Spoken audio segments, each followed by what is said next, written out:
fast way to slow down.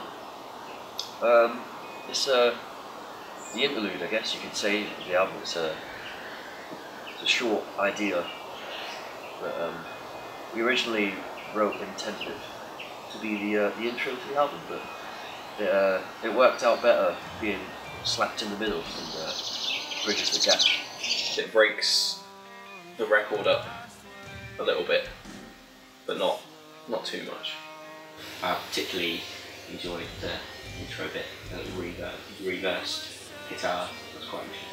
Having that song in the middle, as opposed to the beginning, is where it was originally supposed to be, has actually worked really well, I think. The lyrics aren't necessarily as literal as they may appear. They're quite a bit more vague, ambiguous, I should say.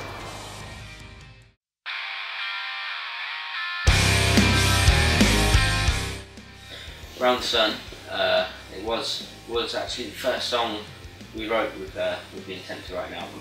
So it was almost sort of basis that we sort of wanted to expand on. That's sort of the sound that we come up with. Right, where can we take this in terms of writing the second album? I'm a massive fan of that song. I really like the intro riff and how we use the intro riff for the chorus chord progression. Really much prefer the album version to the EP version that we did, so we have more time, and you know, we did it ourselves, so we knew exactly how we wanted it to come out. It was actually the first song that we wrote as a band with me as a member, so it's quite a big song for me. I love it as a song. I think it's a really strong song. I really like the message behind it as well, with the lyrics.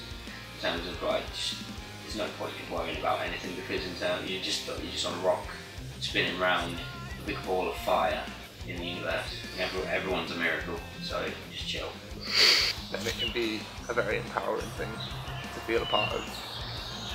Yeah, banging tune. First song we wrote with this album lineup, so I'm glad it's on there, and it will always hold a little special place.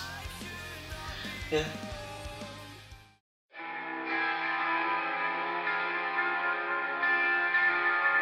I could talk to you about Just Another Day all day fucking long. It's really quite dark at the beginning. It's quite like a dark, I can't even see it really at the beginning, it's so dark. It's one of those riffs that Damon presented to me with a raised eyebrow, as if to say, yeah? Just Another Day, its working title is The Metal, and it's probably the heaviest song on the record, I'd say. That song was called The Metal for so long, and I really just wanted it to call it The Metal in the end, because we just couldn't be bothered trying to think of a name for that song. Pretty much right up until we finished the album, that was just what it was called. We actually almost forgot that, no, we probably can't really call that The Metal. Eventually we just took part of the lyrics, and that we felt kind of summed up the overall theme of the song. It's more along the lines of our first album compared to the rest of the tracks. So it's a welcome return to like the heavier, darker side of the sound. We had a lot of trouble finding a chord progression for the chorus on this one. It was quite a weird one. It was sat as just a half-finished demo for about 3 months before it really got going. The chorus came out a lot better than I first ever thought it would. There's loads of like sick harmonies going on in that tune, and the second verse is grooving.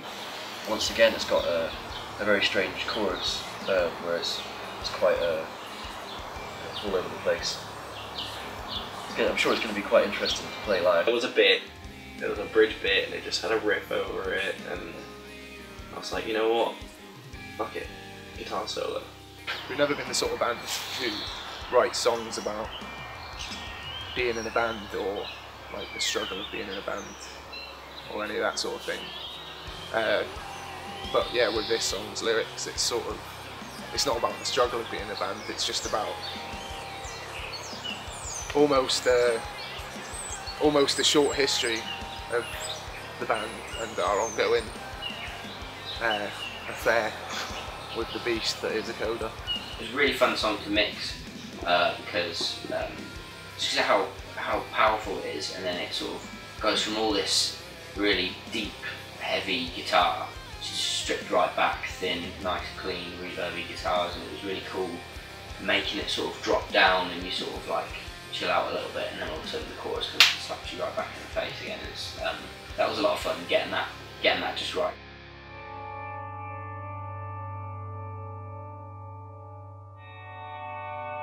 Sleep on It is about not having enough hours in the day.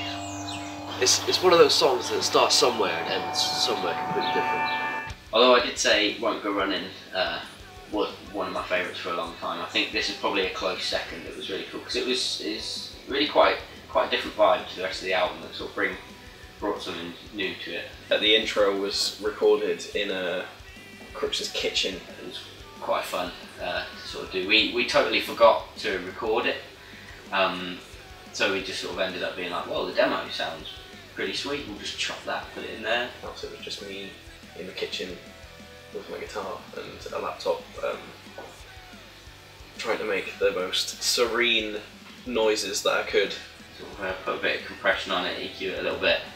I actually there's a really subtle layer of an octave, and split it an octave bit, sort of that comes in just to bring it up just before the guitars kick in as well, which is that weird sort of harmonic you can hear on there.